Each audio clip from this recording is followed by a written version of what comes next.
Welcome to the Mrs. R Relevant Daily Draft Podcast, brought to you by the Draft Professor, joined with Newt Weston and Owen.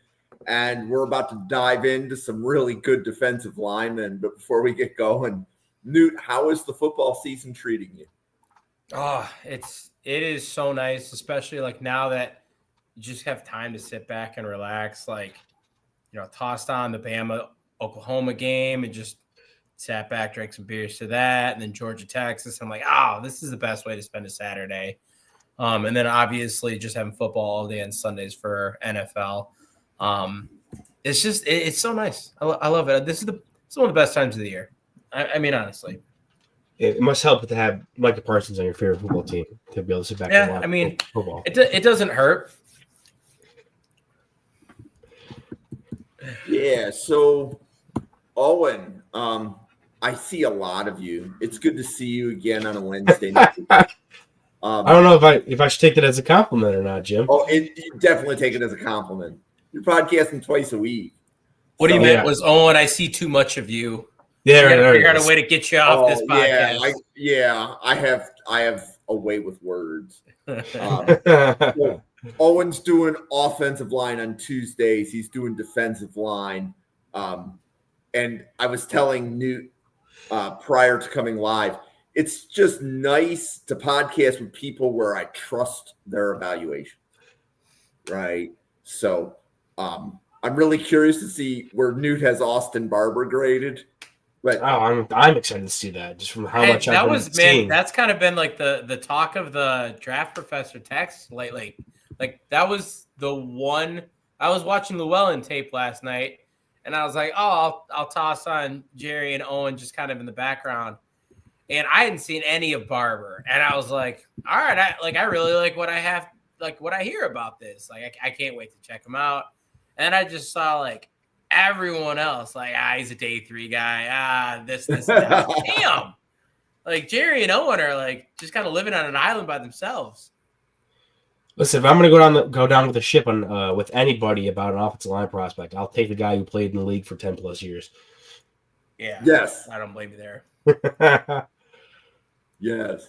So let me finish this last tweet to PR the podcast. Okay, so we're going to be covering some defensive linemen for you. This is a good group. We are kicking the show off with Amari Washington from Oregon, following up with Dante Corleone from Cincinnati, Peter Woods from Clemson.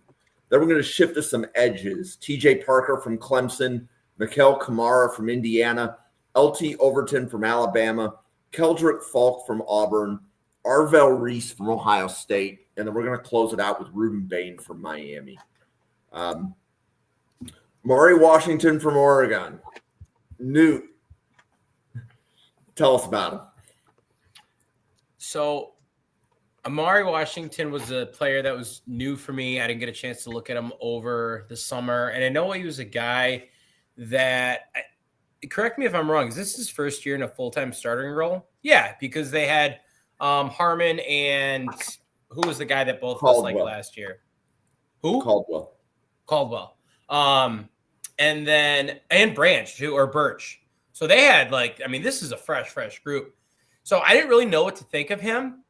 And I was about, a dozen snaps into the Indiana game. And I'm like, I love this guy. Like, how is he not getting talked about more? And then after I got done with that, I checked out Mock Draft Database, and sure as shit, he's like flying through the roof. I'm like, okay, like this guy is getting the hype that he deserves. I want to call him a my guy, but I was probably a little late to the party for that. But he's still someone that I really, really liked. One film in, got a chance to then watch the Penn State game. I saw everything all over again, and I just fell in love. He was, I think, what I wanted Bear Alexander to be in terms of an interior presence in that Oregon system. And I think that those two together make that such a dangerous front. But I think Amari Washington is definitely the better of the two. With him, he looks the size, 6'3", 330 pounds. And at that size, he plays with a first step explosion like you would not expect. And it's something that allows him to be incredibly disruptive. on top of that, and there's a lot of guys I feel like I say that about in terms of the defensive tackle group, but they end up being day 3 grades because they just don't have the next step to capitalize on that first step explosion. And I think Amari Washington really does. I think he's really refined as a pass rusher. He showcases a ton of moves. I've seen him hit a swim move, a club, the ability to even hit like a little bit of a Euro step and a rip. And it's fun seeing a guy that big that's light enough on his feet to be able to cross over an interior offensive lineman. But then at the same time, be a really stout run defender and someone that is able to, once again, utilize that hand technique to stack and shed and keep himself clean. So he's a guy that, if you're looking for, and we've talked about historically on this show, a 3-down interior defensive lineman, that's going to be someone that, I value highly and that definitely rises up the boards. He's, in my opinion, going to be that for you. Is he the best interior pass rusher? No. Is he the best interior run defender? No. But he's a damn good run defender, and he's probably going to be like a top 3 interior pass rusher once my board is all said and done. Now, I think with him, he's got to be able to get home a little bit more often. He's only got 1 sack on the year. He's got a decent win rate, but all of those things, don't really end up affecting the game unless he's able to capitalize on it. So I think he's got to make more of that, but I think the moves are there, and it's just kind of putting the final pieces together with that. Missed tackle is terrible. He's got to fix that. I think he's at like currently an 18%. So I guess under 20% I'll take, but if that's the bar, it's one that you can still work on. And then I think just consistency would be the other element. I've seen him really show out against offensive line, but then other times, he almost lets himself get exposed. And the minute an offensive lineman gets their hands on him, he's kind of dead in the water. So a guy that I'm really excited about. I really like him as a interior defensive lineman that can play all 3 downs. And I think he's got a lot of juice in the pass rush. So he comes in with a hair outside of a true first-round grade for me. Oh, and where are you on Amari Washington? Yeah, that's okay. So I knew coming into this that Washington was going to be Newt's dude. Like that was the guy from being a loyal follower of NFL Draft _Western on Twitter. I knew Washington was like the dude that popped for Newt. So I knew I wasn't coming as high as him. So like the hair under a first, I am not there, but I can see it. And I'm sure if I got a couple more games, like the Iowa game especially, like I watched that game and what the games I watched as well that you mentioned already, like the what was it, Indiana game and the Penn State game. Yep, those games were very impressive. I think what impressed me the most though was the Iowa game, which was not graded out particularly well at PFF, but you just saw like a lot of those other games, he's using that quick twitch and getting some pass rush like you were talking about. But that Iowa game against these big dudes who are pro trained. Me and Jerry had a good conversation about how Iowa is one of the only teams in college now that like coaches up their guys to be NFL caliber talent while they're in college. And he's showing off that 6'3", 330 in that game. He's attacking with his hands, holding the point of attack. Like, yeah, he's getting moved off his spot through double teams, but it's through double teams by absolute units on that Iowa line. And then he's not like getting moved and out of the way completely, but he's taking up those types of blockers. So that was a good game for me that showed off like, okay, yeah, he's big at the size and he's got the flash of his game, but this is where he's really going to make his money there. He showed up in a game where he needed to be that type of player, holding his ground, playing with that power of being that gapper in run defense. That's like, okay, this is the starting spot. How high can we get his pass rush ability? Is he going to be a guy that can be like a Dexter Lawrence, where he's got that level of size and ability to anchor against the run, and then you add that pass rush ability, which is where you see guys like that get drafted super high up. So if we can see a bit more unlocked, maybe if there's like in the offseason circuit or as the season closes out, he can really turn it on a bit. I might be able to get up there with you, Newt. But for right now, I have him solidly round 2 just because he's a guy that has that great floor, and I'm just questioning, okay, what is the ceiling here? Have we reached the ceiling? Is there more ceiling to tap into? How much can we really unlock from this point, because he does look so polished in a lot of what he does.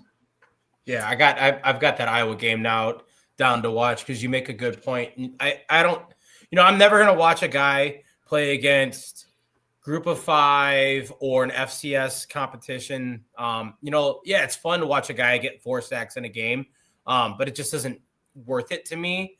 No disrespect to like a Group of 5 teams, UB. I love the guys that come from the program, but like I want to watch that competition that showcases that, and I think you make a really good point that getting a chance to see him against Iowa, especially because I have all the respect for those Iowa guys. I think that program turns out some of the best talent in the trenches. I've got that down as a must-watch game now for him. Okay. Yeah, it was a phenomenal one for him.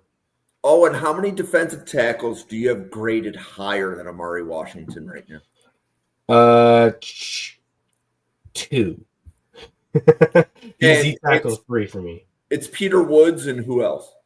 Dominic Orange. Got it. Okay. So those are my 2 dudes right there. That I know those guys I'm going to be always higher on for most guys, if anything. And I believe where do you have Kristen Miller? He's in that bucket, but definitely on the lower end of it. Okay. I just have to see a bit more. That was based off of just the summer scouting. I haven't gone back to re-update that as much as some of the other guys have. Nice. Okay. Next player, Dante Corleone from Cincinnati, 6'1", 335 pounds.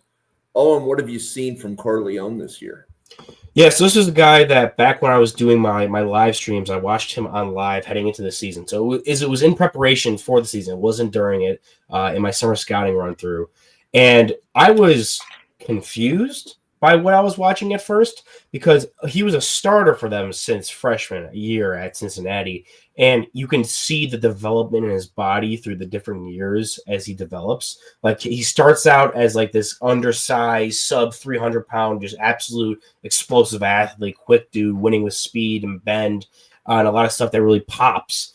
And then as he gets older, and last season specifically, he adds the weight on, and he starts to try to still play that like finesse style. And you're like, okay, if you can put it together and you're this size and still win with some of that finesse and athleticism, we got a dude going on. But if you're going to add that weight on, I expect you to play a bit bigger size. And this is actually why it's good to update your grades, especially this far into the season. You've got 10-plus game film now from this season. He's at 6'1", 335, so he's definitely fully filled out now. And I think especially now, and like that Baylor game, especially when I watched it, you can see he's kind of coming to his own more when it comes to taking up blocks, playing through his hands, playing through his weight, and still having some of that athletic ability to get out of the stance and beat dudes and shoot gaps. But as well now he's starting to add and play more into that size. I do still think there's room for him to grow as a run defender with his eyes. Being able to locate the ball carrier and then attack the right gaps as he's going by with timing.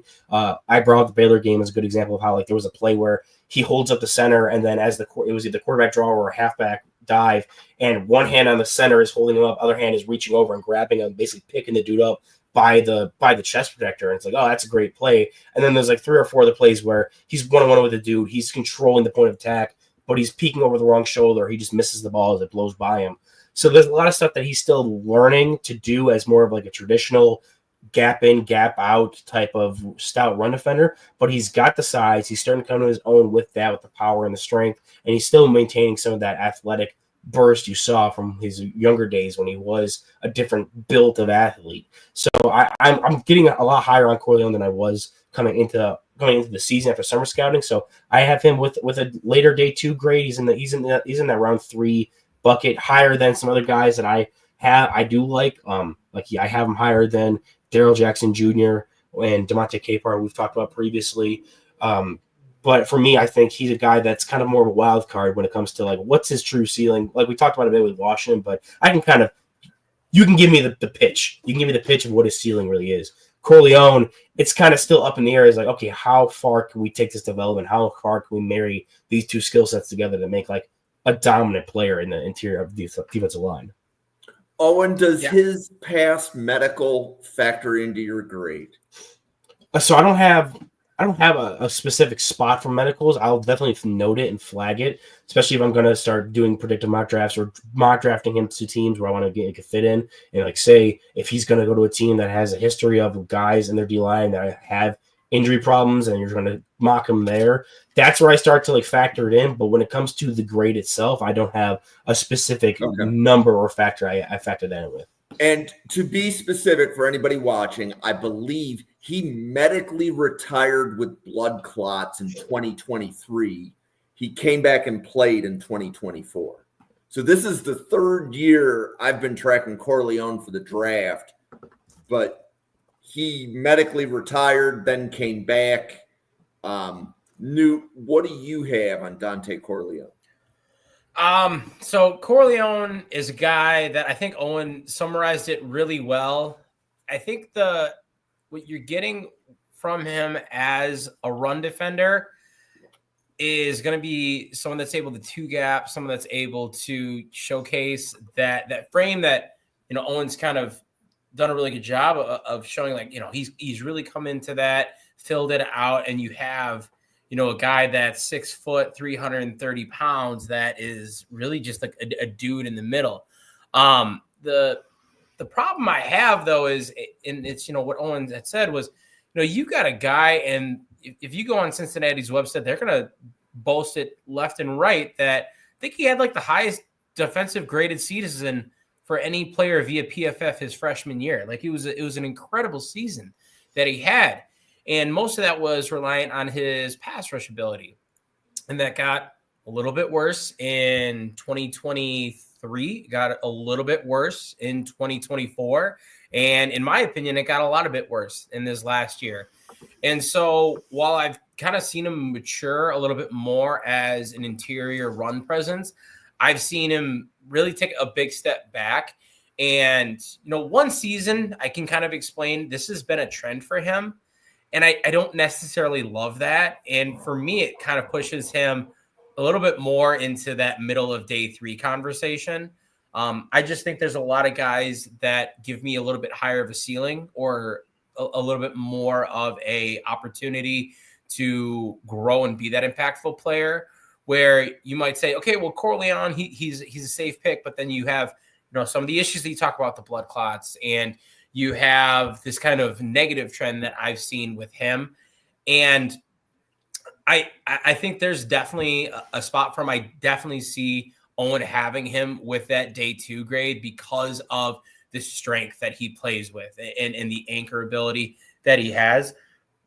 My problem is I just don't think he's like that impactful of a run defender, and his pass rush is really just kind of underwhelming in my opinion, where he doesn't crack my day 2 and he sits like right in the middle of day 3. Okay. Newt, Peter Woods from Clemson. Is he defensive tackle 1 from summer scouting all the way through the end of the year? He is DT1 from summer scouting, and he is DT1 right now. I will say I had him as a blue chip prospect via summer scouting.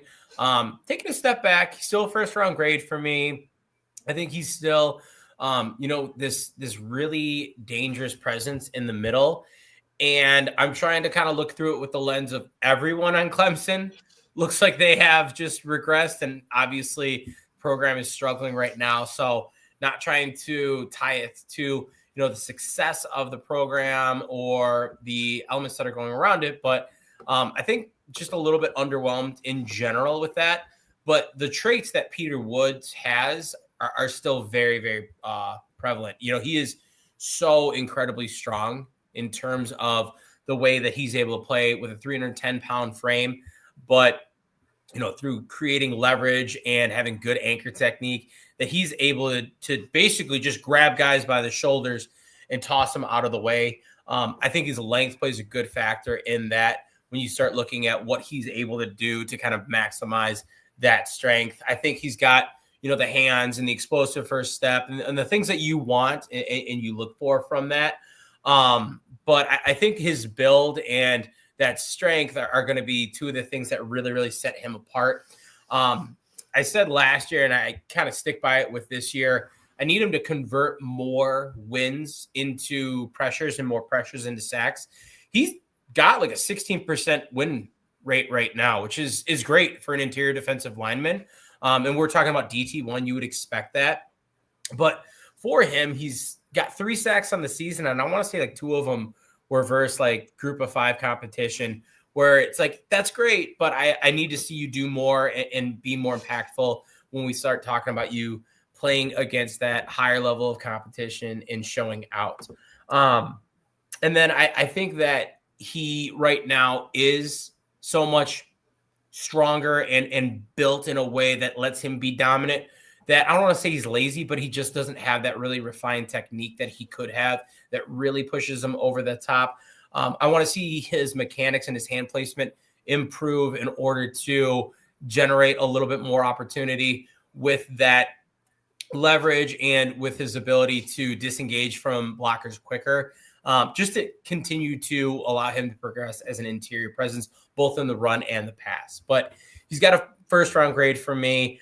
He's a guy that you just talk about the traits and the tools that he brings with the way he's built, the way he moves, and the strength. It's what you want to see with defensive line presence. Is he kind of what I thought he was going to be, is like this Jalen Carter 2.0? No, I don't think he is. But I still think he's a really damn good defensive tackle and someone that you're going to see his name called in the top 20 picks. Oh, where are you and Peter Woods right now? Yeah, coming into the season after summer scouting, he was like my number 1 overall player. Like, I was in love with Peter Woods. Just like, and I think a lot of the stuff that I fell in love with over the summer is still there. And I do think that the Clemson kind of stink is really working some magic on it. I didn't want to punish him too hard, because a lot of the stuff that I was saying before the season hasn't really changed much. So for me, Peter Woods, 6'3", 310. I think he was listed 315 last year. He's definitely in that range, but you cannot tell. He's absolutely like svelte, just absolutely built the right way. And he's this freakazoid athlete where he's 310 plus pounds. They put him on an edge, and he's able to bend around the corner. He plays with so much strength and power in both his lower and upper body. Has movement ability, has ability to get off the twitch. He can beat you by shooting past you. He can beat you by going through you. And he can win in space, especially. And so I went back and checked those sack numbers, by the way. I know this would be a point I'll come back around to. It was 2 against Boston College and 1 against Duke so far this year are his sacks. Oh, okay. I stand corrected. Nice.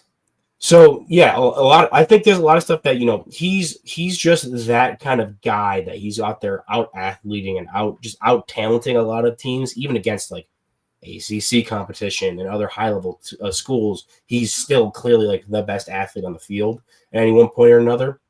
So I do think he does need to be refined a bit, just because that's going to be the case. It kind of reminds me like when Ed Oliver was at Houston, and you saw a guy that like, I'm just better than all of you at this group of 5 level. And I don't really need to be this super refined player, except Peter Woods is doing that at the ACC level. To loop back around to what you were saying, Newt, about him not converting a lot of his pressures and especially his sacks, all 3 sacks came the same way, which was on a stunt loop where he was the like 3 tech or the 1 tech, and they had someone card crashing, and then he axed across as the late come around guy, and was able to show off that athleticism, that bend, and then close the gap and make the sack there. I think a lot of his production could be increased if you had some guys that maybe were playing more up to their competition. Like if he was playing with guys that also weren't all having down seasons, and they were able to cook up some more of those kind of plays, he might have some better production. And we'll talk about that more with his teammate when we get to the edge group. Yeah. Like just the lack of production across the board with those guys is a bit alarming. Well, and he's knocking Capehart, who we covered last week. Well, so I want to ask you a question, because I'm really glad you brought that up, because I actually got really frustrated watching Peter Woods tape. Because it's like 2/3 of the snaps, he's like running a stunt. Did you saw that as well? Yeah, I think if you had a guy who was as talented as he is, why would you not want him to just like, if you can develop so to Jim's point about Capehart, you have a guy that in Capehart that's going to be drawing the double teams. Like that's their nose tech or their 1 tech. That's the guy who's going to be getting the double teams from teams, especially even in pass rush downs, because he can still win with some power, despite how much Newt hates him. But you're asking that guy to run a ton of these stunt plays and a lot of these twists where it's not playing to their players' strengths. You have Peter Woods and then like TJ Parker we'll get to, who are these like super athletes that it's like, okay, go out there and win your one-on-one battles, but Yeah. instead you're asking them to win with timing. And then when Peter Woods is stunning around, he's stunning into a triple team because that's all the linemen are shifting and moving around. It's just not putting these guys in a place to advantage. I don't know if there's been a changeover on the defensive side there with their D line coach or their D coordinator. I haven't kept up with Clemson that close. I'm sure that's a Sam Teets question. But for me, everything that I've loved about Peter Woods is still there. I'm not going to knock him out of blue chip prospect just because I was that high on him. I just don't think he can be my number one overall prospect this right now in this part of the cycle without me seeing him produce more or like grow a bit more than what I saw. I think he's still there. If God forbid he falls to the late teens and a team perhaps in the 20s or 30s that has a bunch of needs on the D tackle and D line can trade up and get him. Perhaps could move up and get them there, Buffalo Bills. But you could have a guy if he falls that far, like you're pouncing all over that. But I still think he's a top 10 drafted player just because even the tape from last year should have him solidified there no matter what. Yeah, and like I agree with you, and I kind of came to that conclusion at the end, and it did drive me nuts because I feel like nothing that Clemson did this year helped them out because they weren't letting Peter Woods win in the ways that he should have been allowed to win. So I think you make a really good point. I'm glad you brought that because I had thought of it at the time and I forgot to write it down. And when you brought that up, it just kind of all came back. So I think that is totally fair and a great point to make because he's a damn good player. And it does surprise me that they don't let him just win by being the player that he is. So do you guys see Peter Woods as I'm listening to you guys? I believe I heard 3 tech. Yeah. Like that's the defensive line role. Do you guys see him as he's a 3 tech at the NFL level? Do you guys see it as he could play 0 out to like 4-eye? How do you see him? I 3 and 4. I mean, like, are you going to be in an odd or an even front? He can play anywhere up the line, in my opinion. Last year you saw him play half the freaking season as an edge rusher coming off on the outside corner of the the offensive tackle. I like him when he's able to work that B gap and kind of be a menace with a guard or, wreak havoc on a tackle on the inside shoulder. I don't think he could not do those other things, but I like him kind of in that 3 tech role. Yeah, I think he could play 0 through 5 tech. Whatever you require of him, he can do it. Because he also played 0 tech last year. He played edge rusher. He played everything in between. And it wasn't even like edge rusher. It was like a wide 9 edge. Like he was coming off of these super wide angles and turning the corner. It was amazing. That's when I remember texting Newt. I was watching his film at a bar. And like, you have to get this guy on. You have to like check out this guy. He's insane. You can play him anywhere you want. I think the more space and more one-on-one opportunities you give him, the better you're gonna get. If you need to kick him in at 1 because you're injured or you just don't have the bodies there, for sure he'll survive. But if you put him at 3, you put him at 5, you put him at 4-eye, he's going to elevate your defensive line past where you were previously because that's where he's going to be able to do the most damage possible. Yeah, I agree. Okay. And then Derek Harmon last year from Oregon, I believe he was drafted in the 20s to Pittsburgh. 21? Yeah. How do you compare Peter Woods to Derek Harmon? I realize they're not the same player, but I think they're going to be drafted in about the same spot. So how would you compare and contrast them? If Peter Woods is the 21st overall pick, I'm going to be ranting for – I don't care. I don't care where the Buffalo Bills are picking. If Peter Woods makes it to 21 and they don't trade up for him, I'm going to lose my shit. I can promise you that. But I think Peter Woods is a better draft prospect than Kenneth Grant, who was my DT2 last year. And Kenneth Grant went, 13 to Miami or something like that? Yep. Okay. So I think Peter Woods should be – and now there are some things that are going to, change that a little bit. you're probably going to have 2, maybe 3 quarterbacks in this class that go early rather than just the one. That can, like push things back. But I think in a class when he's clearly the best defensive tackle, I don't think that is a hot take in the slightest. When you have a team that has any need on the defensive line because of, the things we just said, being able to play 0 through 5 tech, I think a team's going to jump all over him, especially when you start talking about the fact that, hey, you've got, and a guy we're going to talk about a little bit later, as maybe like your edge one, but like after that, I think that Peter Woods, if you talk about across the defensive line, he's going to make a good case to be like the second best defensive lineman in this class. Yeah, I mean, he's tied with the grade I gave Mason Graham last year. Like he's okay, yeah, okay. And it's in different ways. Graham was a lot more polished and technical with a lot of it with his hands and being able to attack the run and the pass with his hands more so than Woods is. Woods is just like a different level of athlete. Like where I wanted Graham to unlock it last year, that's where Woods is. If they you combine the two of them, I think it's a perfect prospect. I think Jalen Carter is still, I think, the highest graded player I've ever graded. And then that would be where you're at, is if you can give Peter Woods Mason Graham's technical ability, which he can grow into now. So again, if he lasts to the 20s, Harmon was a player that he was obviously playing out of position in college, where he was a primarily edge rusher, and you saw there was a lot of projection of that, and he had some issues with leverage and run defense, especially when projecting him inside a bit. And he wasn't the level of athlete Woods was at. So if they go in the same spot, I don't see, other than the quarterback inflation market and maybe like a run on offensive tackles with pushing him down. And even then, I don't think this guy makes it out of the top 10, no matter what. Plus, Peter Woods has like half the missed tackle rate that Derek Harmon had. Let's not forget that. Okay, his teammate, TJ Parker from Clemson. Owen, where are you on TJ Parker now that we are most of the way through the college football season?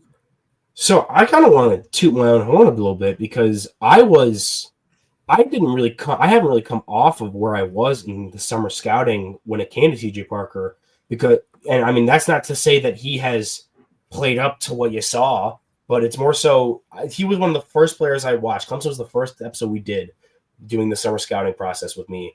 And I watched TJ Parker, and I saw a dude, all the athleticism in the world, has some strength, has some long arms, but he was a bit more raw when it came to, for me, despite having super crazy sack production, you just saw him win just by being a better athlete, not really having a ton of rush moves and counters and abilities to win technically.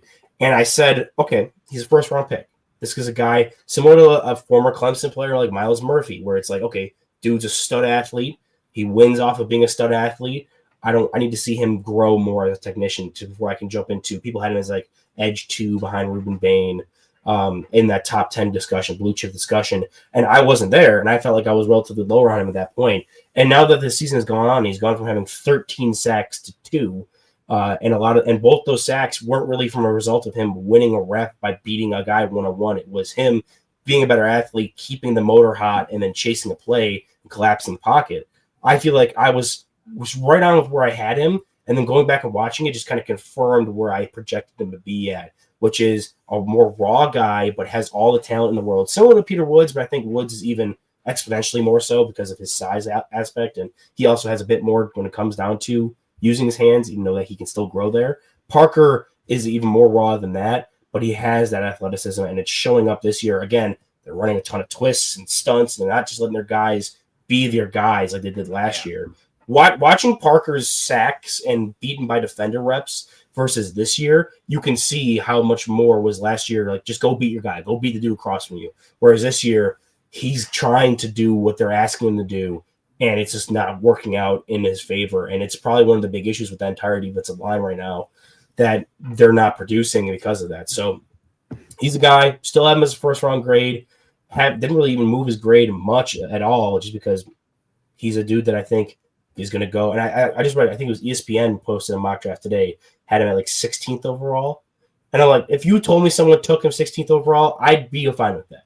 Yeah, he's a guy that I could pull. You're banking on developing him and pulling out that top end talent, that's where these kind of guys go. And he has the size. It's not like David Bailey is another guy that gets drafted super high in these mock drafts because he has kind of the opposite thing where he's a good athlete, but he has all the moves and he has all the technician part of it. Parker is a better athlete with better size and can be a guy who impacts the run a lot more than a guy like Bailey does, but he's just not there technically at all. So I could see him being in that same draftable bucket as Bailey, but for different reasons. And for a lot of people, it's going to be more favorable than a player like Bailey. Like I know I'm definitely higher on Parker than so pretty significantly.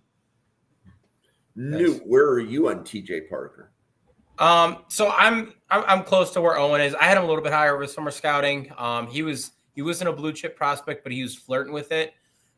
He dropped a little bit, still a first round grade for me, but I think he nailed that. He was a player that, and I wrote down last year, he gets stymied when blockers get on him. He needs to use his hands better in run defense. And I think it's kind of, a lot of those things where he does have the athletic ability that you want. I wrote down the lateral agility is incredibly impressive. He's got a speed rip move that I think can really be extremely effective. And when he's able to use his athleticism to win, I think that's when he's at his best because he's able to stay clean. I think it's when he has, linemen get their hands on him that you see his deficiencies come up because he doesn't have the ability to, hand fight and counteract that like I like to see. So he did drop a little bit for me. Still got a first round grade. Really him, he was my edge 1, fell a little bit and he's now edge 2, but that's more a testament to the guy who rose above him in the season that he's having and everything that he brings. I will say, for him, he's, in my opinion, closer to being edge 3 than edge 1 right now, because I think that, and like not to like just keep flirting it out there, like Ruben Bain Jr. is like a dude, and I really really like him.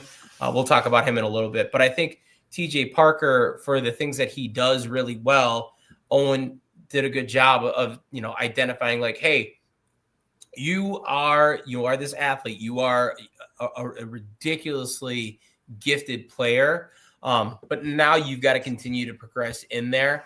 And if we can see that, I like that. And I think he's got a ceiling to him. And when we talk about him as a first round grade, you want a player like that. I just don't think that he made the steps from last year to this year that I wanted to see. So he did drop a little bit for me. Okay, so couple questions, and I know we're still going to cover Bain and Falk a little bit later in the show.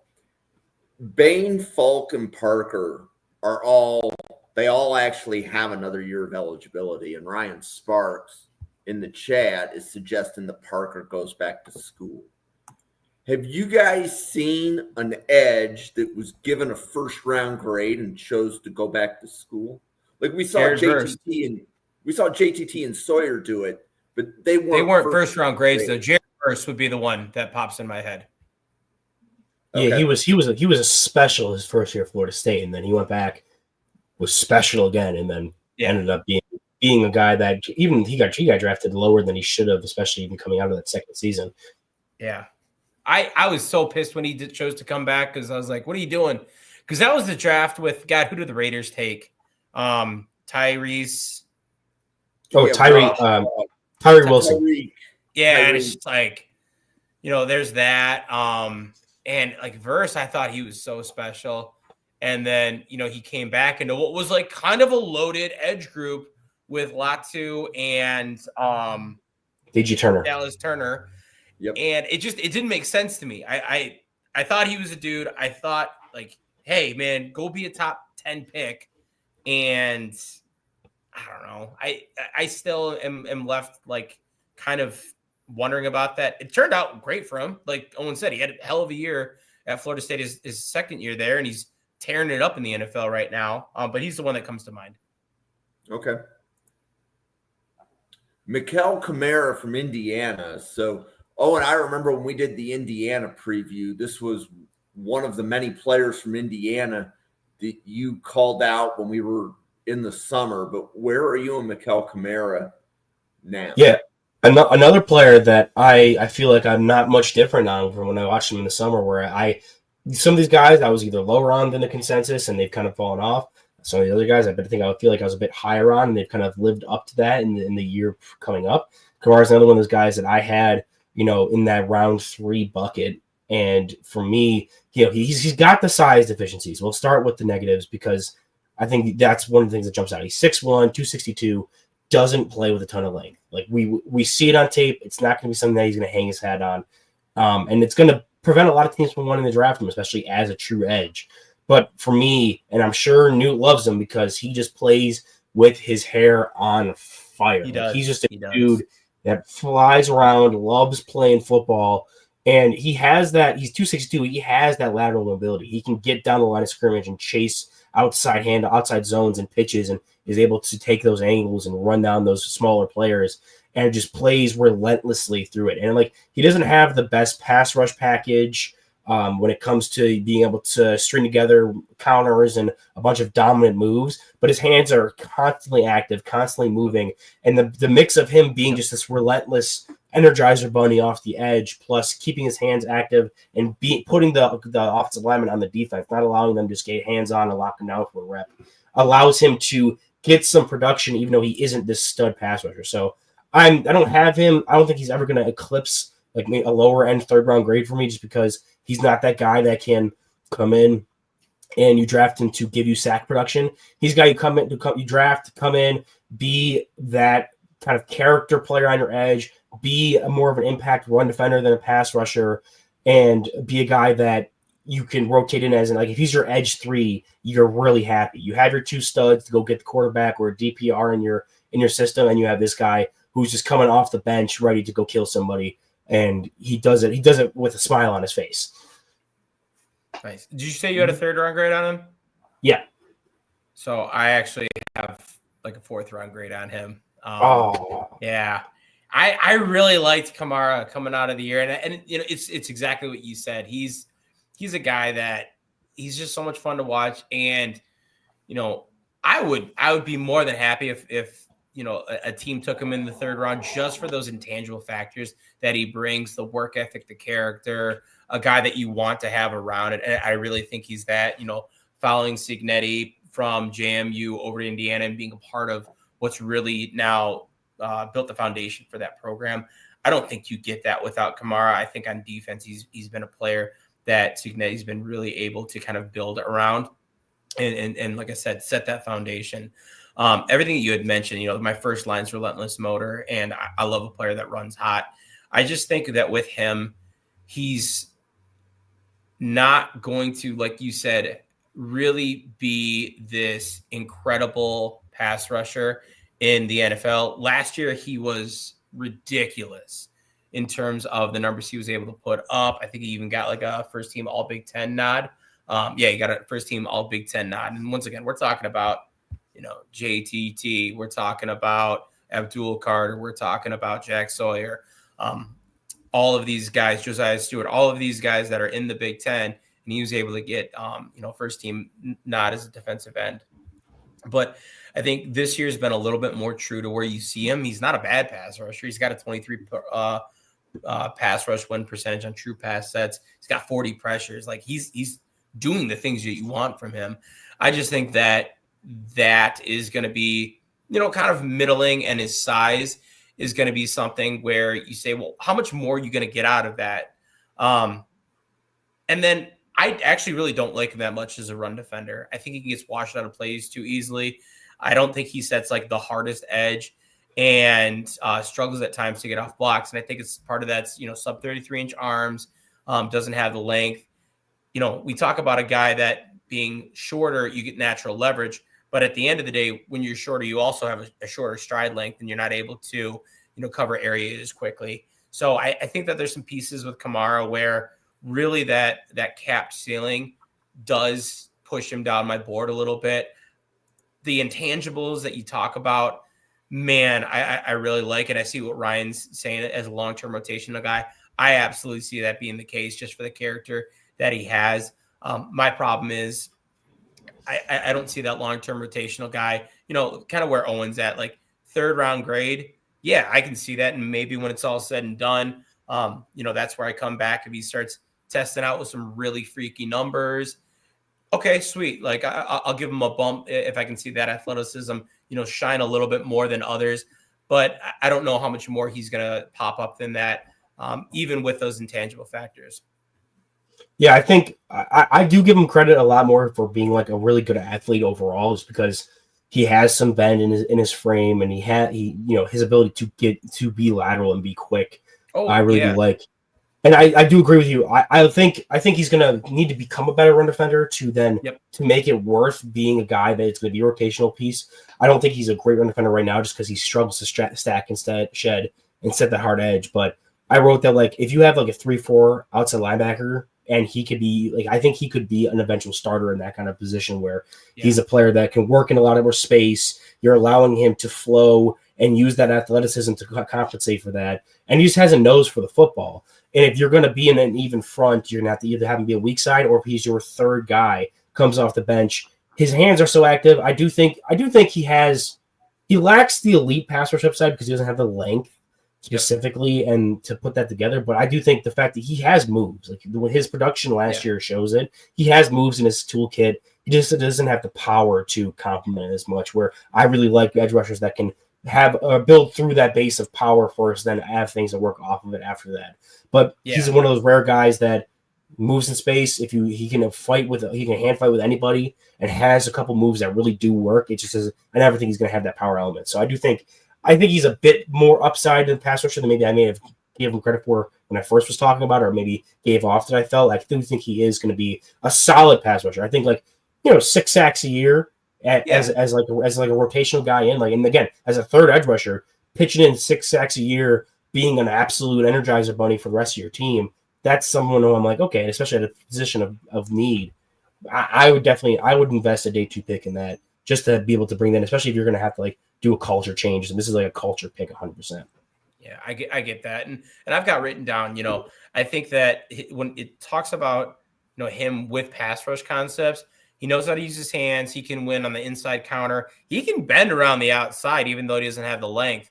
He's got the speed, as you were saying. So just a guy that, I'm rooting for. And I'm trying to find a way to, push him up a little bit, but I'm also trying to be a little more realistic about, hey, where is this guy going to be at, just given those factors? Yeah. Okay. So we're halfway through the list. We have 4 more to go. LT Overton from Alabama. Owen, where are you on LT Overton right now? So I heard his name last year in mock drafts, and I ended up going back. And so I was curious to really get into him, especially because I was under this impression that he was like this kind of big, bulky dude, 6'5", 278. He looks like a really, really well built for a guy that is that size. He doesn't look like this typical inside-outside tweener dude, like we were talking about, like a Messiah Birch from last year, or Derek Carman, how they had him playing. He looks like a true 5-tech player, which he's been playing at Alabama, and they have him widen out. They have him condensed down inside. I think he works his best when he's condensed down more inside with given less space, because he just has that power. What I love about him is his ability to win both with power in his upper body. He has such long arms and heavy hands, but also his lower body just never stops. Like, he's able to run through dudes. He doesn't have the best, hand package when it comes to winning as a pass rusher, but the fact that he can get into guys, keep guys' hands off of him, and while he's not actively throwing a move, his feet are constantly moving and driving upfield, and he's so powerful with those legs that he's just blowing by guys in their outside shoulder and collapsing that pocket. So as a dude who can rush as maybe from a 3-tech spot, or if you run a traditional 5-tech area, I do like him a lot more for those positional spots. And if he does lose a little bit of weight, it's something like 270, 268, 267, something like that, I do think he could be more of a traditional even front edge if you really wanted to be able to set a harder edge. But for me, I came away with it wanting a lot more from a lot of things, whether it was going to be the pass rush move set, even his run defense. Sometimes he just loses the ball in times, and I'm not really he has the skill set to set a hard edge, defend the run, and it shows up at times. Other times there's those plays where I just leave me wanting more. So for a guy that, if you take him early day 2, I definitely think you're you're getting bang for your buck. As a guy in the back half of the first, I feel like I'd come away more disappointed than anything. If I was a team that really needed help an edge, I need like an impact dude who maybe could be someone who impacts the pass rush and then develops a run defense game a little bit later on, like a high impact pass rusher in the first round. And we came away with LT Overton. I'd probably be left wanting a bit more from that pick as opposed to, okay, we have our dude. We needed a solid number 2 to go across from our developmental guy. Okay, we took LT Overton with the 38th overall pick. I'm accepting that a bit more. Where are you on LT Overton? Man, I'm Mr. Poopy Pants today because I got a 3rd round grade on LT Overton.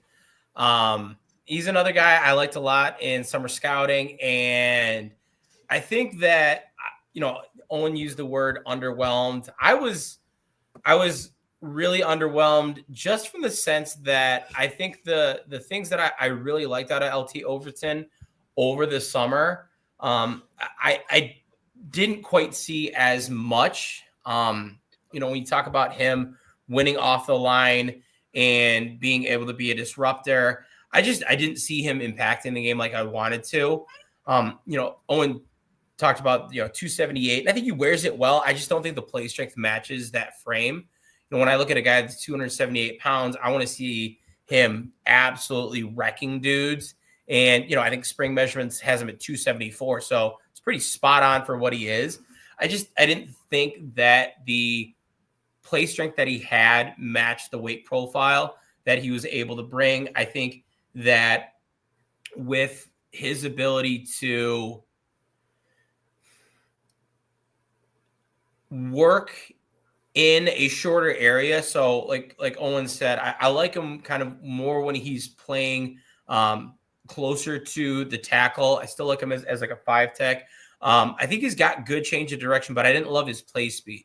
I think it takes him a little bit in order to kind of get that initial get off. I didn't love the burst off the line, which is why I liked it. Maybe when he's playing a little bit closer, doesn't have as far to go, but then at the same time, you have linemen getting their hands on him quicker if he isn't able to match that burst. So it's kind of like a little bit of a back and forth for me. Ultimately, it's a guy, I think he's solid. I have really no reservations about him being a rotational player. I just don't know if he's going to be more than a rotational player. I think he's kind of a middling player that's going to be able to give you a good floor, but I don't know how much more of a ceiling he's going to give you. And I see him kind of in that role. So that's why I walked around with the 3rd round grade. I did, off of what Owen said about kind of losing players in run defense, find it hilarious. Jim, I don't know if you know the retweet that you had for the PR for the show was like a really embarrassing play for LT Overton on Twitter. It was like him completely losing the ball carrier and tackling the wrong guy. And I know you do PR for like hundreds of players, but like, oh, I think Jim missed this one. Yeah, that may happen once in a while. Next player, Keldrick Falk from Auburn, 6'6", 285. What did you think? So Keldrick Falk is the exact opposite of LT Overton in terms of like how I saw him over the summer, because I was a little lower on Keldrick Falk, and I freaking love this guy now. I got a true 1st round grade on him. I think when you take a look at him, the length that he is able to play with and that 285 that he wears so incredibly well creates a guy that is just such a presence. And in terms of like, he plays a lot of that 4-eye for Auburn in an odd front. He can play as like a 5 tech. He can play as like a wide 7 coming screaming off the end. I think he's got a little bit better get off than you're going to see from like an LT Overton. It's not like the greatest, I'm saying, but it's still going to be something where I'm more comfortable with him being productive out in space. And then I just think everything that he pairs with that, the developing pass rush set that he's able to incorporate, the strength. And I think that's the biggest thing for me is I see this guy, and I tweeted out the Oklahoma clip of him getting a heavy pressure on Mateer. Like he just takes, it's a tight end. I'm not saying that he's doing it to an offensive tackle, but he just throws the guy out of the way. And it's like comical. It looks like he's playing, 2 levels up in Pee Wee football with how he's able to handle them. So I think that I had reservations about him over the summer because I questioned his play strength, and I look at him now and I don't have those questions. And you pair that then with, he's not a freak athlete, but he's able to move really well. And then that length that he's able to have on top of all that, I just think he's a guy that looks like a menacing presence as an even front defensive end. He can play an odd front 4-eye as well. But man, if you give this guy the opportunity to play a 5-tech and just bully offensive tackles all day long, I think the decent athleticism plus the strength plus the length that he has is everything that I look for. So he's built like a defensive tackle or defensive end that I want to have in my system. And he brings the trait, he brings that developing skill set in there. And he's really, in my opinion, one of the more special edges in this class. I think that he does need to continue to work on his hand. That placement needs to get better. He needs to be able to get off blocks a little bit better, especially with that length. But if he can clean that up, he's a guy that, to the point that Owen's making, power first, and then he's able to pair that maybe with an inside move second. He's never going to be like this bendy athlete. But at that size and with that strength, I don't need him to be. So he comes in at edge 3 for me with a first-round grade. I love the way the guy's built. I love the way he plays the game. Edge 3 is Arvell Reese considered an edge when you say? No, I'm not considering Arvell Reese in that. Who are the two? Ruben Bain's ahead of him. Who's the other edge that's ahead of him? Parker. Okay. And Parker and Falk are two very different players in my opinion. Where I could see, one system preferring Falk over Parker. I know that Parker's a little bit hotter of a name right now. He's cooled off a little bit from the summer, but I think if you're looking for more of an old school defensive end that it has that size and strength, I think you'd go with Falk. I think if you want the athlete, which a lot of teams in the NFL do, you're going to give Parker the nod. Okay. Oh, and where are you with Keldrick Falk from Auburn right now? So I have him as edge 4 with a grade that is, once you add the edge multiplier on, is easily a first rounder. But with tape wise, there's definitely some stuff that I'm left wanting more. So I don't have a true first round tape grade on him. But I do think so. You were explaining a lot. He reminds me a lot of watching Greg Rousseau at Miami when his draft year. This dude who's just 6'6", 285. He's so big and has a lot of weight on him. And he excels from being kind of a slasher type pass rusher, where he's going into it's kind of a terminology used a lot in basketball when it comes to 3 or 4s who are not great shooters, don't have the great ball skills, but if they're coming down the lane hard and finding a crease and cutting through it and getting hard to their spot. So I think it matters a lot with him, especially where you get him condensing angles through tackles, being able to get hands on, using his long, heavy hands, have that as his foundational piece of his pass rush skill set. He's still needing to add around that. He doesn't have the elite bend. He doesn't have elite speed to complement it. He's not some Will Anderson level talent, but he's a guy that a Rousseau who was drafted at 30, who won and got some production and got sacks because he had length. He was able to go through your face. And be able to just impact by being just an absolute unit. And then you get a team that wants to bring him in and run that more even front base like Newt was talking about. And he's your play side, strong, set a hard edge. I do think I would like to see him improve a bit more as a run defender, utilizing his hands against pullers and when they're putting him in positions to be a target as opposed to just your outside zone, get hands on, stretch it out, get off, make a tackle. I think he does that well enough. But when it comes to keying and identifying different blocking schemes and knowing how to use your role to then impact that, both as a play side and backside defender, I think he still has room to grow there as a run defender, which, again, similar to Rousseau at Miami. I think this is my favorite comp of any of the guys we watch, is that I didn't think he did that particularly well at Miami. Now, his excuse was he transitioned from safety and was not playing edge for long. He was just kind of being out there, being a big absolute unit, whereas Falk has been playing edge consistently. So, but Rousseau ended up growing into that and developing that a bit more, and you having the skill set, and then just being able to weaponize that and point it in the right direction of how to utilize it more. So, Falk for me is a guy that you draft in the back half of the first 20s into the 30s, and you're really excited with what you get. I don't know how much more you can really piece together. Again, going with the Rousseau comp and going with his career trajectory, Mowgli is apparently a huge Kendrick Falk fan because he started to run around me as soon as I talk about him. So he's got the Mowgli stamp of approval. But just to look at the Rousseau career arc, he's not a guy that produces a ton of sack production, but he's a guy that gets a lot of pressures.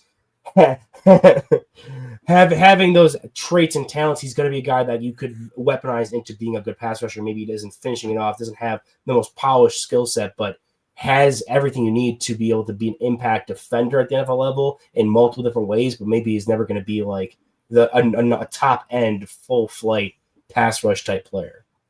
That's fair. Okay. Do you have? Wait, you said edge 4. Do you have Messidor above him? I do have Messidor. Oh man, there it is. I love that. Okay. I love the love for Messidor. Okay. So my hot take is one of the next 2 players that we cover is going to be a Tennessee Titan. I don't think that's that hot. That's not that hot of a take, Jim. What are you talking about? Yeah, I know. Anyway, Arvell Reese, edge linebacker, 6'4", 243 pounds. Owen, what did you see from Arvell Reese? A dude that is like a top end player, and when it comes to like athlete to size to, you have him as an edge / linebacker, get him on the field wherever you can get him. Like if you're a team now, the Titans, like you were saying with your take there, the Titans as a team just drafted Oladejo out of UCLA, who was converted linebacker to edge this past year. And if you're a team that wants to run that 3-4 edge build and you have an Arvell Reese coming into this draft, like go get your guy. Like this is a dude gets hands on. You love to see it as a linebacker where a guy can get hands on offensive linemen, stun them, and then be able to just clog up that middle and make plays. Which him being 6'4", 243, and having the length and the size he does, he's able to do that. Coming off the edge, he shows a lot of stuff that's just natural pass rush skill and that I haven't really seen from a linebacker since like a Devin Lloyd, who like you count it as like blitzing. You're like, okay, he can come off. He just knows how to win as a pass rusher. His main thing isn't doing that because he's stacked and he's flowing and he's trying to attack. But for a guy that has natural talent to be able to find a way to find the weaknesses in pass blocking offensive linemen and then utilize that to fight off of it and get into space and make plays, he has that in spades. So a dude who marks all the athleticism and size you have for the linebackers, and as an edge, maybe he isn't a consistent down-to-down, like set a hard edge, run defending edge rusher. But if you're in a 3-4 system or you're just you're a 4-3 and you want to be able to have a linebacker you send on blitzes every single third down and have 2 other guys that are more coverage match linebackers, Arvell Reese you can't go wrong anywhere you want to put him on it. You have him on the board, you draft him and get him on the field and utilize him in any way, shape, or form. Yeah. No, I love that. So yeah, what was it, a week ago, Jim? I was like, hey, I know he's a linebacker, but please, can we get Arvell Reese on this show? And I'm no so resistance for me. I'm a man of the people. You are. If Jim is always willing to meet our requests. He is probably the most easygoing guy with that. Back to Arvell Reese, though. No, he's a player that I think Owen said it best. How you can get him on the field, you want him on the field. And for me, I graded him out as both an edge and a linebacker, and I stuck with him at linebacker. I had a higher grade with him at linebacker. And some of the deficiencies I saw for him as an edge were just really anytime he was playing run defense from the edge, I thought he got eaten up a little bit. I didn't love his ability to disengage from blocks and to be as impactful as he was when he's in the middle of the field, because I think he runs downhill really well and his vision is really good in the box, and that's what allows him to be a really good run-stopping linebacker. And so I think kind of with that, where you're at, like I'm like, okay, I like him better here. But, I'm splitting hairs at this point because I think that, the ability that he gives you to be that versatile piece as a box run defender is phenomenal. Is he an okay cover linebacker? Yeah, he's an okay, but I don't really want him in coverage. Maybe in certain sets, I'll have him there. I know that Ohio State will spy with him a fair amount, which I think is something that's really able to maximize some of his athletic ability, especially if you come across a quarterback that is prone to scrambling.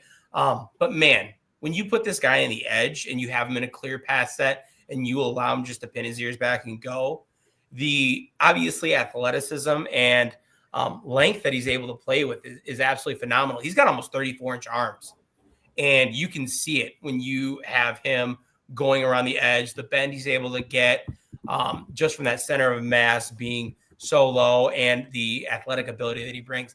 But what impressed me and really sold me on Arvell Reese was the play strength that he has. I saw him, put offensive tackles on their heels when he's just coming out with a two-handed bull rush. And it was something where you, as a 243-pound linebacker, you should not be doing that. Like, you are playing and punching 60, 70 pounds above your weight class, and you're making a guy look silly who's playing as a, offensive tackle in SEC football. That was the part for me where I was like, okay, this guy is absolutely special. He's able to, play with the strength I want to see. He's able to be a versatile piece that you can move around. And he's not a player that's homeless. He's got just a second home and a third home and on all these options that you can really put him in order to maximize the way that you want to play your defense. He really is that chess piece and not that bum sitting on the street with nowhere to go to. So I love Arvell Reese. I've got him as a linebacker. He's my LB1. If I had him graded out as an edge, he'd be my edge 2. But right now he's like my number 2 player on the board, just behind Caleb Downs. Yeah, I think he's definitely a linebacker for me. As like a true edge, I think there's a lot more negatives to his game once you put him as a consistent edge on the line of scrimmage. Whereas he does, he's an edge that it plays better in space than he does on the line of scrimmage. So like you let him go out there, just be a downhill player, go make plays. Don't let them get in, force them to be in along the lay downs because you're stuffing the run and attacking like you do. And then okay, cool, now just go be a dude. Like go be an athlete and make a play on third downs. We can worry about who's in coverage and what's our the rest of our defense doing. You're just going to go out there and be a madman. He's not Micah Parsons, as in he's a linebacker or an edge first and then a linebacker. He's more of that Devin Lloyd role where he's more a linebacker first and then can chip in as an edge. But I think he's a better physical specimen than like a Lloyd is. He's closer to that Micah Parsons style, but he just has a bit different of a skill set that makes him better to be an off-ball player than an on-ball player. Yeah. Okay. I believe that Ruben Bain will be a Tennessee Titan. But Owen, where are you on Ruben Bain from Miami right now? So go from a guy that's better to be an off-ball player than an on-ball player than a guy who is going to be the best on-ball player we talk about. Yep. In the edge group, at least. Again, my guy Peter Woods is still pretty high up there. But Ruben Bain you see 6'3", 275, dealt with some ankle injuries in the past. I think he's still is he still hobbled or is he fully healthy this season? I can't remember. Because I know Mesidor had another ankle injury this year, but I don't think Bain has dealt with anything recently, has he? I got 2024 soft tissue injury, but nothing from this year written down. All right, perfect. So it seems like he's made his full recovery, and that was I remember in the summer that was the thing that everyone was kind of concerned about, was like, is he going to be able to rebound from having some soft tissue stuff, especially for a guy that plays at such a heavy weight and plays in the style that he does, which is, I am kicking your ass. We're doing this one way, and it is me burying you for 60 minutes of football. He plays through your face. That game against Notre Dame, like I remember we were covering Notre Dame previews up until I think the first one we did was after the season started, after game 1. And I was watching, I think is Emil Wagner, the tackle that they have. Yep. And I was like, this was a bad game to watch in preparation for this because he was just getting tossed by Ruben Bain. Just a man you draft to throw other men around, other large human men around. Just a massive man, plays through your face, has some moves and some skill to pair with it. Like he's going to be a guy that, again, has his framework built around the power game, using his hands, being a strong run defender, being able to set the hard edge, find the ball. And then as well as with his pass rush, has abilities to, he's not going to bend around the edge and win with a ton of speed, but if he gets your outside shoulder, he can generate enough push there, enough speed to like collapse that angle. You just ask Emil Wagner and put him back into your quarterback as an outside rush, but not a true straight up speed guy. So I think that he has multiple different ways to win. It's all branching off the same tree. It's not like you have multiple different pathways.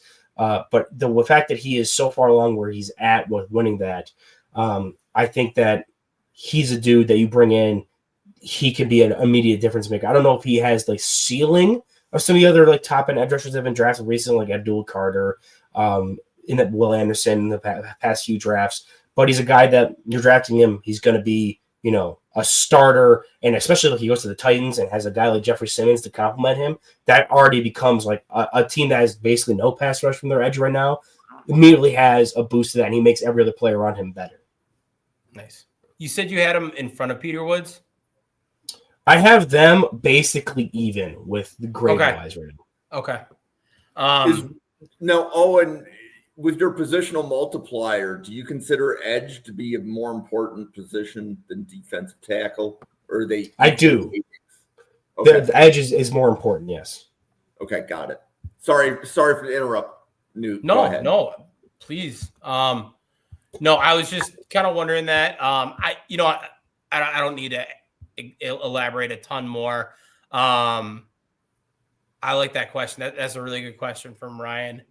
I think they work off of each other actually really well. I think that, Bane's got obviously the name brand to him, but man, Mesidor works his ass off. And I think he's earned everything that he has coming to him. And I think both of them would succeed, if you were to pull them apart from one another, but it doesn't hurt. That's for sure.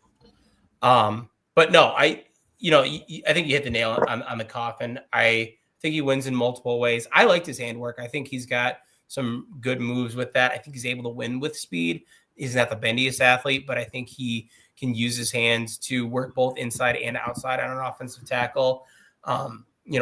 Solid in run defense. I think these three guys, the thing that's going to set them apart from, I got David Bailey as number 4 on my edge rankings, but, I take a look at Parker, Bane, and Falk, and, they are 3-down players. They are able to play the run and be a pass rusher. And I think with Bane, especially, he is the epitome of what you want that overall player to look like. I think you hit the nail on the head with the ceiling. But my last line in his strengths is he just lives in the backfield. Like every team has to play quicker when they play against Miami, because if you are in the pocket for 3 seconds, Ruben Bane is in your face mask and showing you what the turf looks like, because he's just that good of an edge defender. I don't have a blue chip grade on him, but I have a very high first round grade on him that is not quite there. So I really like Ruben Bane. He sits right behind Arvell Reese in terms of my overall rankings. Yeah, he's to answer Ryan's question about how they play off each other, especially when you're talking about edges. I feel like they're a lot more independent of one another, because a lot of times teams aren't going to be throwing doubles at edges specifically, unless it's going to be like a running back or a tight end chipping and getting off. Where I feel like that question matters a lot more is when you have 2 stud D tackles next to each other, because there's a lot less space, and it's that they direct the double teams a lot more that way. For me, when you're watching a Miami game, it's not like Bane's killing the one tackle and that allows Mesidor to make his plays. It's like they make plays, both of them, independent of what the other one's doing. Sometimes they both win in the same rep. Sometimes neither of them win. Sometimes one's winning over the other and one is winning the other time. There's a lot of plays where I'm watching it and there's nothing that the team is doing, the offense is doing to offset it. And I think the fact is that because you have 2 guys who are so talented on both edges, they're like, we might as well not worry about sending help to either of them.